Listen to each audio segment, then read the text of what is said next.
dois, três. Mas ele foi ferido por causa das nossas transgressões e moído por causa das nossas iniquidades. O castigo que nos traz a paz estava sobre ele, e pelas suas pisaduras fomos sarados. Agora lá em Romanos 8, o verso de número 37, amém? Também vamos juntos? 1, 2, 3. Mas em todas essas coisas somos mais do que vencedores por aquele que nos amou. Glória a Deus. Tome seu assento, glorificando o nome do Senhor Jesus. Eu rogo a sua reverência ao Senhor pela palavra neste momento e também a sua oração. Eu sempre digo que nós estamos num ambiente espiritual que é a igreja, a casa do Senhor, amém? E o ambiente espiritual requer de nós atitudes espirituais como nós estamos tendo até agora. Então, enquanto os irmãos estavam louvando, nós estávamos aqui adorando, orando, intercedendo. No momento que nós vamos ouvir a palavra é da mesma forma. Meus irmãos, esse trabalho aqui, esse tema proposto, essa celebração, ele é muito profunda, principalmente pelo tema escolhido que fala sobre a vitória da cruz. Para nós, os que cremos no Senhor Jesus, a cruz e a vitória que nela ocorreu por meio de Jesus Cristo é o tema central, é a nossa mensagem central, é a nossa bandeira, se assim nós podemos dizer. É impossível não passar aqui por esses textos que falam basicamente da morte, da ressurreição de Cristo, a sua entrega ali na cruz do Calvário, e não prestarmos atenção, como servos de Deus, não conhecemos esse texto, ou que os relatos da palavra nos trazem, para que nós possamos entender basicamente os assuntos que são bases da nossa fé. E os evangelhos de Jesus, os evangelhos escritos aqui, que nós usamos como palavra de Deus, para que nós possamos entender tudo aquilo que aconteceu neste evento ou nesse ocorrido tão importante que ocorreu com Jesus. Cada um dos evangelhos, Mateus, Marcos, João e Lucas, eles vão trazer um relato, até mesmo com alguns detalhes um pouco diferentes, mas sempre apontando para o mesmo feito, a morte e a ressurreição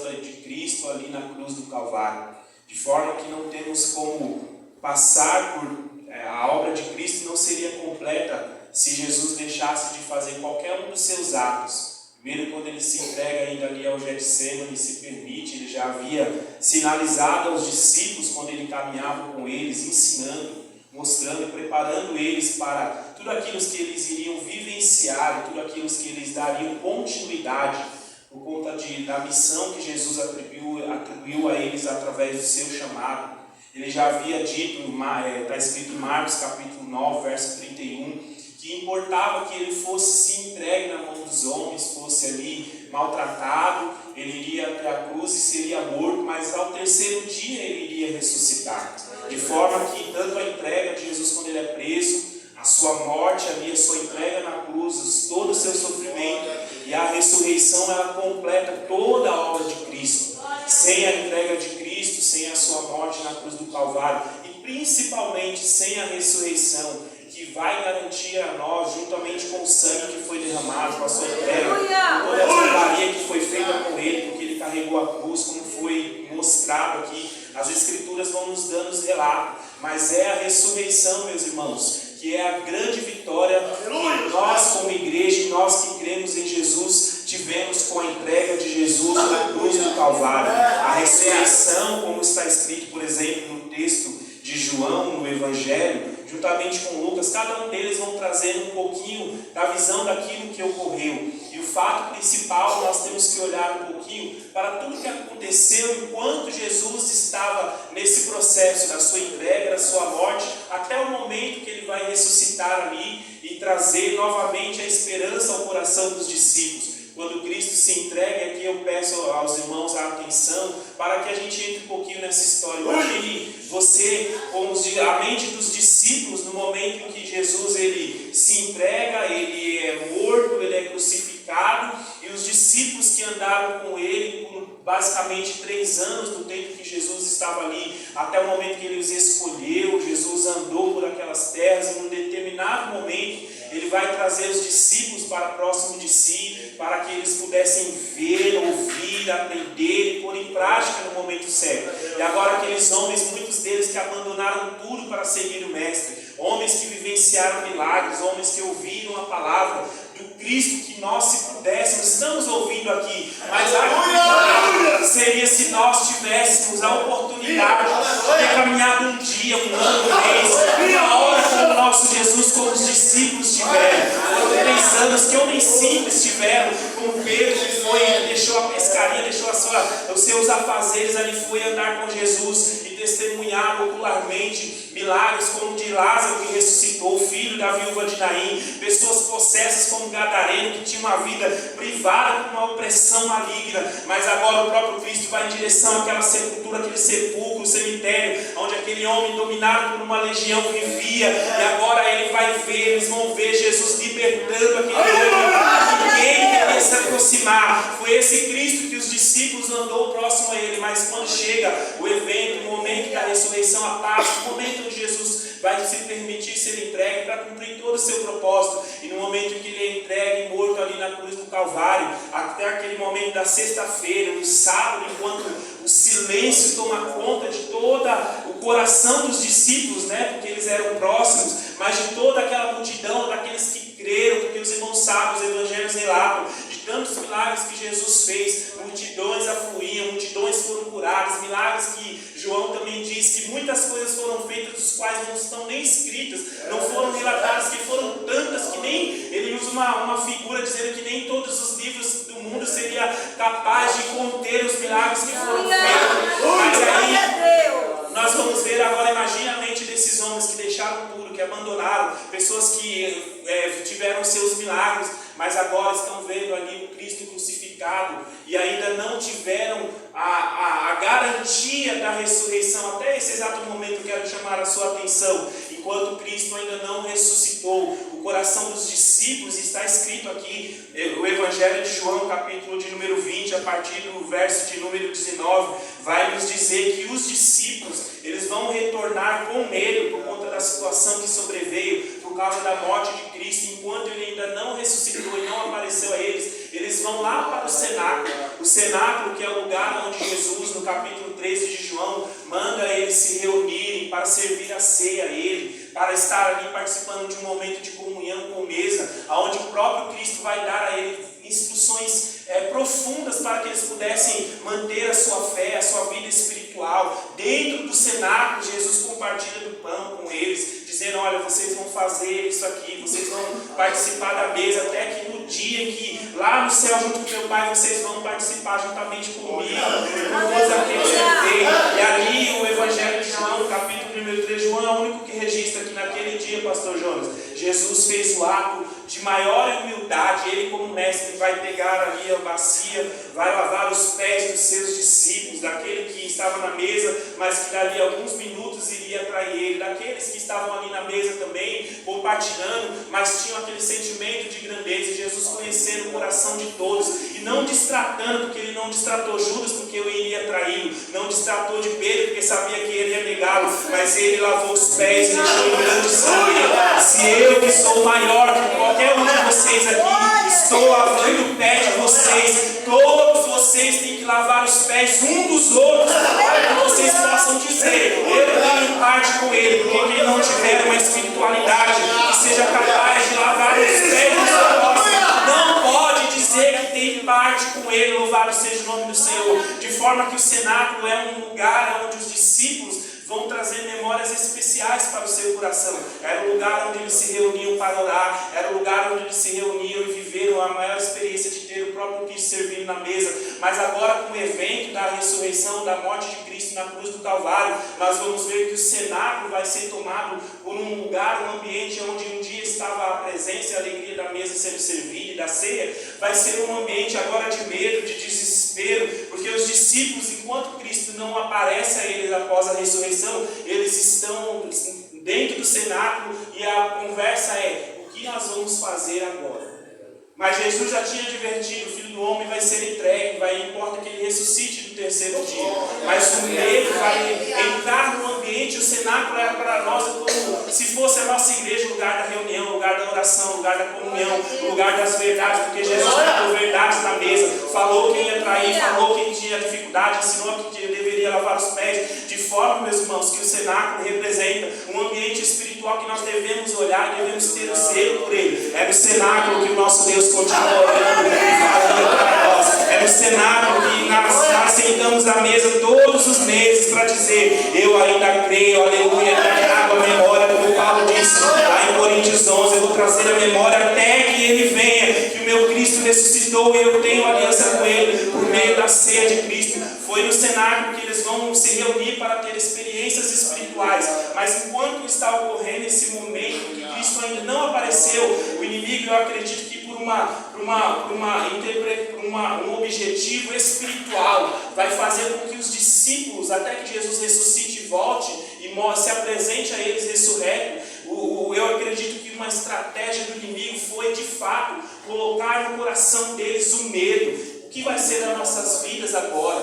Como nós vamos dar continuidade se o nosso Cristo não está aqui conosco? Mas Jesus já tinha deixado na palavra que eles iriam continuar assim, porque ele iria enviar o Consolador. E a história não acabava ali. A ressurreição de Cristo era a justificação, era a garantia de que os discípulos que saíram de uma vida de trevas espirituais, quando Cristo os chamou, eles iriam continuar naquela vida de luz que é a verdade de Cristo revelada. E eles não voltariam mais para o estado de morte espiritual do qual eles estavam antes, que também agora está escrita lá no tema aqui escolhido para este trabalho. Romanos vai falar, meus irmãos, a carta de Romanos é uma das cartas que tem uma profundidade teológica muito grande, mas o escritor apóstolo Paulo, ele trata de assuntos que é base da nossa fé. Ele fala do poder do pecado na vida do homem, do ser humano, de toda a humanidade, que está no capítulo de número 3 de Romanos. Ele vai dizer que todos os pecados estão destituídos da glória de Deus.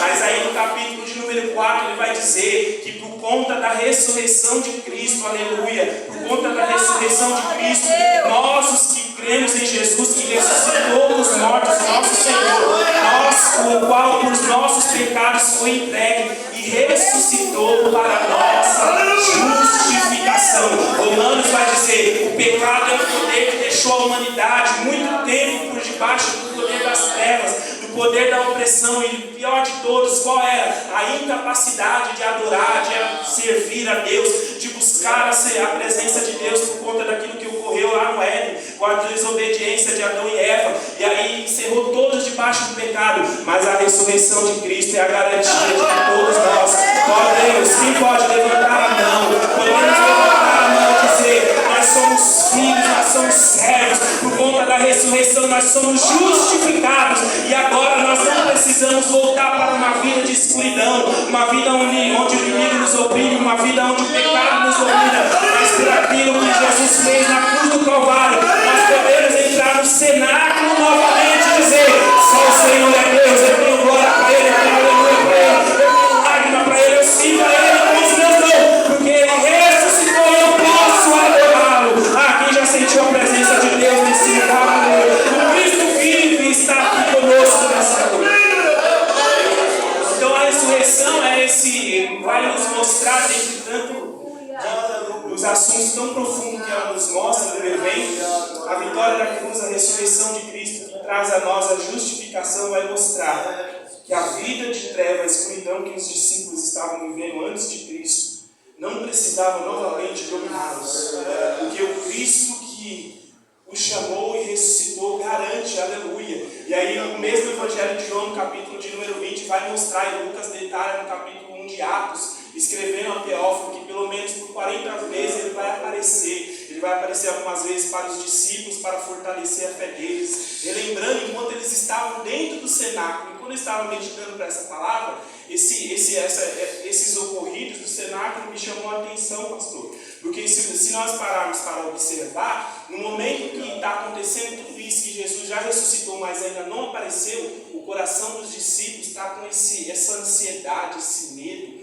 essa dificuldade de saber o que vamos fazer daqui para frente. Será que vou ter que voltar para trás? Tanto que no capítulo de número 21 mostra um momento que Jesus já tinha aparecido aos discípulos, mas depois de algum tempo ele vai aparecer de novo. E enquanto ocorreu esse intervalo, era como se o coração deles ainda não tivesse crido verdadeiramente que o Cristo que já ressuscitou e apareceu, de fato tinha acontecido verdadeiramente. E os discípulos estão na beira da praia, aquela passagem que nós tantos conhecemos, que eles pescaram a noite toda, mas não pegaram nada. E aí naquele dia, que eles parecem estar, se você olha o texto, você vai ver que eles estão ali desesperados. Vamos ter que voltar para a pescaria, o que nós vamos fazer? E Pedro, que era basicamente um dos líderes ali dos discípulos, ele vai pescar, não pega nada, e aí Jesus vai aparecer mais uma vez, como ele está aqui nessa noite, para falar aos nossos corações, aleluia. E ele se coloca na beira da praia, porque o nosso Deus, levanta a sua mão e receba isso. O nosso Deus, ele é especialista em aparecer para nós, em falar conosco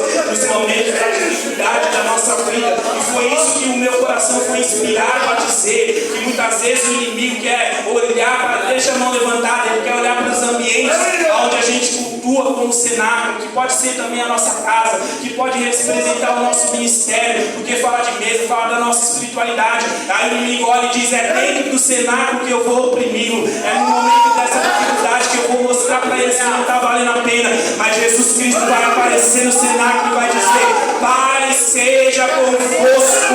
Eu ainda ressuscitei, a mensagem ainda está de pé. Dentro do cenáculo bateu um tempo de medo, mas esse tempo de medo vai sair, aleluia, porque ele ressuscitou.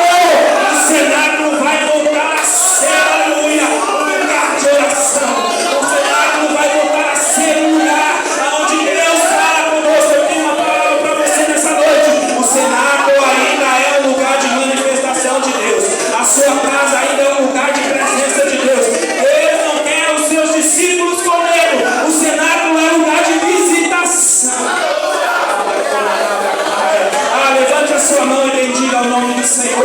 O Salmo de número 134 diz: ó vós que estáis à noite na casa do Senhor, levantai as vossas mãos ao santuário e bendizei ao Senhor que fez os céus e a terra. O diabo olha para mim, olha para você e diz: vou oprimir ele no cenáculo. O diabo olha para mim e para você e diz: vou tirar a alegria dele, está na igreja, dela está na igreja. Mas Jesus está falando com alguém aqui: eu ressuscitei. Portanto, tua vida continua, teu ministério continua, tua chamada continua. Não é para parar.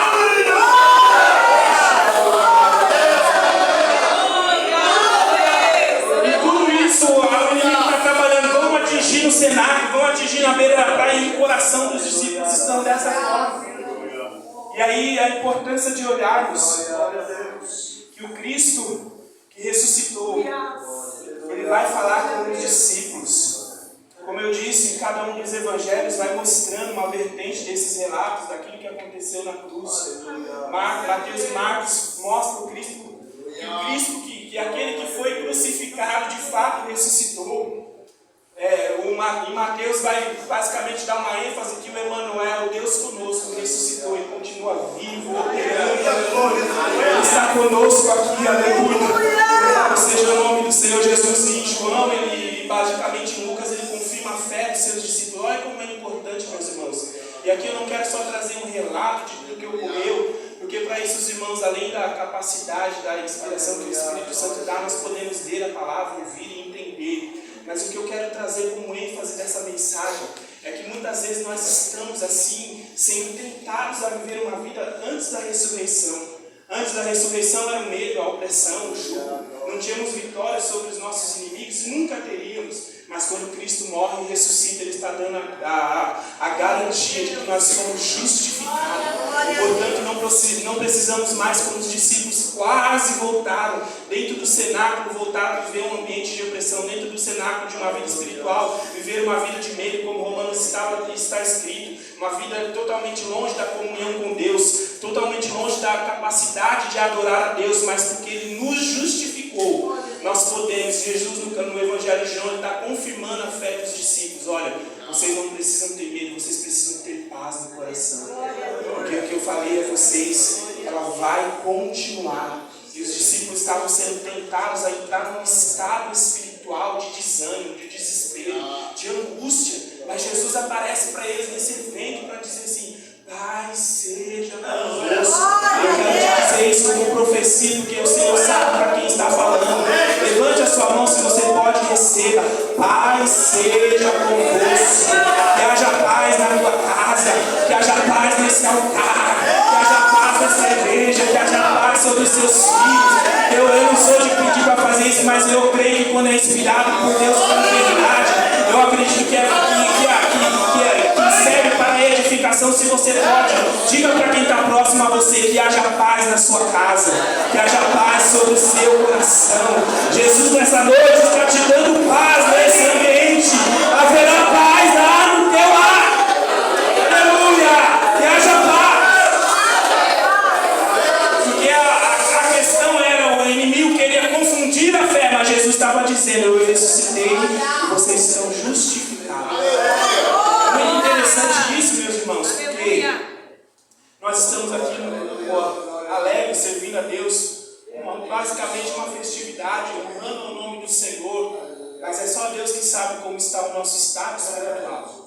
É só Deus que sabe que talvez nós estamos, como os discípulos se sentiram naquele tempo, um momento de dificuldade, um momento de desânimo, coisas que a gente às vezes passa e não tem com quem compartilhar. Às vezes nós passamos aquele momento frio de dentro do cenáculo que eles viveram naquele tempo, um momento de angústia, um momento de desespero, um momento que a gente parece que está sozinho, mas o nosso Jesus está aqui hoje, como sempre esteve, e Ele não iria faltar a este culto de jeito nenhum. Eu não sei se você já percebeu, se você já sentiu a presença dele, mas Ele está aqui no altar, Ele está aqui, Ele está ajudando, Ele está aqui, Ele está no meio do culto. Nessa noite, para receber a nossa adoração e para dizer: haja paz sobre ti. Mas entenda que há uma objetividade do inimigo de tentar nos tirar a paz no ambiente em que nós devemos viver e receber a paz. É por isso que nós temos que vigiar, meus irmãos, porque se a gente não vigiar, a nossa casa se torna um ambiente de guerra, um ambiente de batalha onde o inimigo parece que está triunfando. E eu vou mais profundo. Você acha que ele não quer que a igreja, que ele não quer atuar também para que a igreja paralise, para que a igreja não prospere, não avance, para que a igreja não ande, para que haja divisão, para que haja contenda e disputas, para que ele possa operar? Mas aqui ainda continua sendo, meus irmãos, o cenáculo de Deus, onde quem governa, quem igreja levanta a mão, quem governa é o Espírito Santo. Eu creio, meus irmãos, que todo mal, aleluia, toda investida, se você crê, em nome de Jesus, profetiza aí também. Esse ambiente é um ambiente de paz, esse é um ambiente onde mal não prospera, onde a enfermidade pode até vir, mas no nome de Jesus ela vai embora, onde a divisão pode tentar se instalar, mas no nome de Jesus ainda ela vai embora, onde a tristeza pode vir tentar nos assaltar, mas em nome de Jesus nós vamos sair daqui alegre, porque o nosso Deus continua sendo dono do cenário. Eu sinto que Jesus está tratando da espiritualidade de alguém aqui. Jesus está dizendo para alguém aqui: você vai sentar muito na mesa do cenáculo, você vai comer muito na mesa do cenáculo, você ainda vai orar muito na mesa do cenáculo, porque aquele lugar da cura ainda, levanta a mão e receba.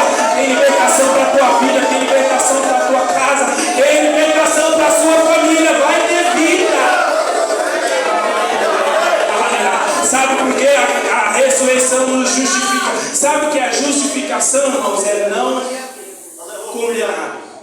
Imagina uma pessoa que entrou num tribunal, tem tudo pelos seus feitos para ser condenada. Aí tem alguém acusando, o papel do promotor. Mas alguém com maior poder vem e diz: você é não condenado, você é livre, você é filho. E a ressurreição de Cristo é essa garantia. Não devemos aceitar vivermos presos num cenáculo tomado pelo pavor maligno. Eu não sei os irmãos, mas se você já passou isso na sua casa, numa visita, numa situação de alguém que você vai orar, vai fazer uma visita, vai ajudar espiritualmente, você entra dentro daquela casa ou num hospital, e você sente que ali está o peso espiritual. você sente aquela coisa fria que é isso que o inimigo tem, não tem nada a oferecer. Aí daqui a pouco nós vamos orando e o poder de Jesus vem. E a mente começa a ser transformada. E a alegria do Espírito Santo vai tomando o nosso coração. De repente que não louvava, volta a louvar. De repente que não orava, volta a orar. De repente que não estava ouvindo a palavra, começa a ouvir. De repente a alegria volta porque é o poder de Deus. Aleluia. A justificação vem dizer, você não precisa ter medo daquele que já foi vencido. Porque Cristo, aleluia, com sua morte nos deu vitória pelo pecado, pelo poder do pecado. E com a sua ressurreição Ele nos justificou para dizer, você é filho, você pode levantar mais uma vez a sua mão. Você pode adorar porque você está em posição com Cristo. A autoridade é nele, é Ele, é tudo nele. Mas também nós temos a autoridade delegada sobre nossas vidas. Portanto, como Jesus ensinou aos discípulos, quando você vê a ação do inimigo, você tem o poder e a autoridade. Ele diz, eu vos dou poder e autoridade sobre os demônios, sobre toda a força do mal. Porque você pode levantar a mão e dizer, na minha casa não vai o inimigo imperar. Na minha casa, aleluia, essa guerra espiritual não vai prevalecer. Porque eu vou guerrear até que a bênção de Deus se manifestar. Mas às vezes o inimigo está nos objetivando, a gente está orando, está buscando. Já percebeu que quando você determina, vou buscar, vou orar, vou me consagrar, vou fazer as coisas para Deus, sempre acontece alguma coisa para tentar te tirar do propósito. E quer receber uma verdade? Sempre vai ser assim. Se você quiser manter a sua espiritualidade na vontade de Deus, se prepare. Haverá afronta sim. Mas nós todos nós temos a garantia que o nosso Jesus estará conosco. E a ressurreição nos dá a justificação. Não sou condenado. Nele eu tenho a vitória sobre todo o poder do mal, sobre tudo aquilo que quer atacar a minha espiritualidade, sobre tudo aquilo que quer me tirar do propósito, sobre tudo aquilo que quer me levar para longe da presença de Deus. Mas eu quero dizer em nome de Jesus, como Jesus orou para os discípulos, diz, Pai, nenhum dos que o Senhor me deu vai se perder. Nenhum dos que o Senhor me deu se perder. Eu quero dizer, meus irmãos, não haverá perdas, levanta a mão, não haverá perdas na sua casa, não haverá perda na sua espiritualidade, você encontrar o seu coração. Mas Jesus está dizendo nessa noite, eu confio a tua fé nesse dia. É tão profundo isso que dentre todos esses textos, já caminhando aqui, o Senhor me levou a uma passagem que está lá no livro de Zacarias. Depois, quando você puder, você lê com calma, que fala exatamente, retratando sobre todo esse assunto que nós falamos, mas para fechar, fala sobre a justificação, que é a grande vitória da ressurreição de Cristo. Como lemos em Romanos 4, a partir do verso número 23. A nossa crença em Jesus, porque Ele ressuscitou, nos traz a justificação. E como eu disse, a justificação é alguém que tem... alguém pode acusar alguém de algo e dizer, ele é culpado. E Zacarias capítulo de número 3, embora o texto de um dos livros dos profetas no Antigo Testamento, tem toda a sua verdade espiritual. E nesse relato, no capítulo de número 3, fala que um sumo sacerdote chamado Josué, que era uma autoridade espiritual naquele tempo para aquele povo. Ele que tinha a incumbência de ensinar o povo, ele que tinha a incumbência de mostrar como se cultuava a Deus, de ensinar o caminho do Senhor. A Bíblia que nos mostra, numa visão que Deus mostrou a Josué, nesse tempo aqui o povo de Israel que estava em cativeiro, toda aquela situação espiritualmente deplorável, se eu posso usar essa palavra, de afastamento, de esfriamento, porque é isso que acontece quando nós vamos esfriando e vamos nos afastando do Senhor. Por isso que é tão difícil quem está aqui dentro, quando sai, dependendo da frustração, da dificuldade, é muito difícil voltar. Porque o inimigo vem para manter longe mesmo da presença, para que não volte mais. Mas o nosso Jesus sempre vai fazer ações para que a gente retorne.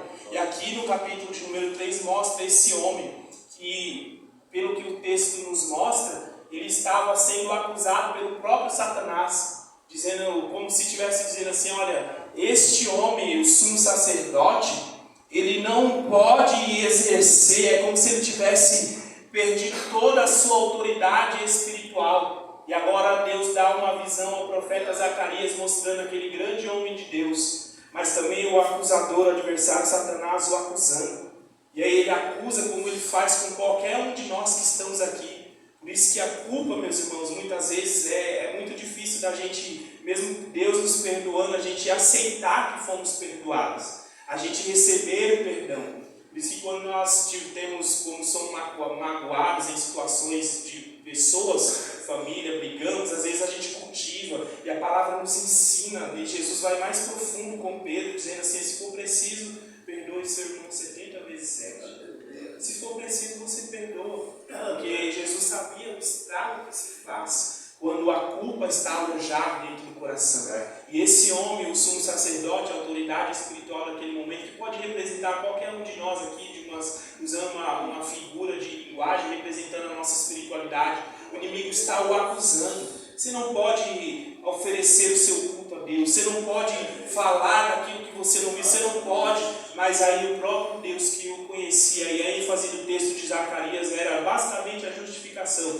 Deus decidiu ter misericórdia novamente de Jerusalém. Deus decidiu conceder o perdão. E para aquele homem, eu imagino que Deus dá essa visão ao sumo sacerdote, era que o estado espiritual e a mente daquele homem já era de muitos de nós, quando às vezes passamos e nos sentimos indignos de orar, indignos de tocar, indignos de subirmos a esse altar, falarmos qualquer coisa, dar uma bênção, fazer uma oração, de fazer qualquer coisa porque estamos nos sentindo culpados, qualquer coisa que a gente acredita que nos desabilite. E sabe qual é o perigo disso, meus irmãos? Quando nós muitas vezes não cremos que o perdão de Deus já nos alcançou, porque a palavra de Deus nos ensina, quando nós confessamos e deixamos, nós alcançamos misericórdia novamente, nós podemos entrar novamente no santuário. Mas o sumo sacerdote estava sendo acusado pelo próprio sacerdote Josué, e aí o Senhor, ao invés de condená-lo, de acatar a culpa, ele vai justificar, como está lá em Romanos, e ele nem vai responder ao inimigo que o acusava. Simplesmente ele vai dizer para os anjos que o serviam: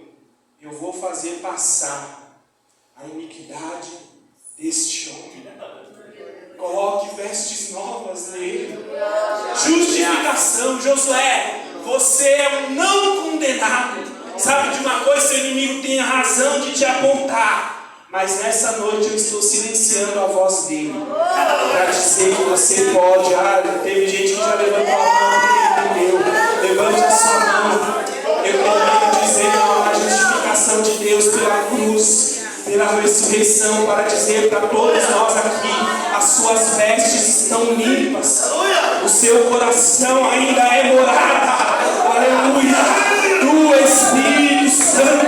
Você pode entrar no Santo dos Santos, e não precisamos do homem para ir à nossa frente. A gente pode entrar pela fé, pelo sangue do Cordeiro derramado, e dizer: eu sou filho, eu posso entrar na presença de Deus, eu posso adorar a Ele novamente. Quem pode dar um glória a Deus? Quem pode dar um aleluia? Quem pode levantar a mão e dizer: eu sou filho? Eu quero te dizer em nome de Jesus, você pode estar sendo acusado, mas nessa noite Cristo que ressuscitou te diz: você pode entrar na presença de Deus, você pode repreender o inimigo que oprime e diz que você não pode adorar. Meus irmãos, eu quero dizer a você que toca, continue tocando porque Jesus está recebendo. Minha irmã, eu quero dizer, continue orando porque Jesus está recebendo. Você que está servindo a Deus com muita luta, muito sacrifício, só Deus sabe como está a sua casa, continue adorando, porque nessa noite Deus está dizendo: é meu filho, é meu vaso, é minha ovelha, está justificado, e o sangue de Jesus nos cobre de todo o mal, o sangue de Jesus nos cobre, e nós vamos continuar adorando. Você pode adorar o nome do Senhor. Levanta a sua mão aí, levanta a sua mão e dê glória a Ele, aleluia. Sabe por quê, meus irmãos? Eu sei que o inimigo quer que um ambiente como esse, a casa de Deus, seja um ambiente de pessoas silenciadas espiritualmente, que não conseguem muitas vezes levantar a mão, a sua voz, adorar, profetizar, se sentir digno. Mas como Deus falou com o sumo sacerdote Josué: eu estou te dando vestes novas, eu estou colocando uma coroa na tua cabeça, eu estou te dando um turbante novo. Está dizendo: eu estou te dando autoridade. Você pode adorar, você pode buscar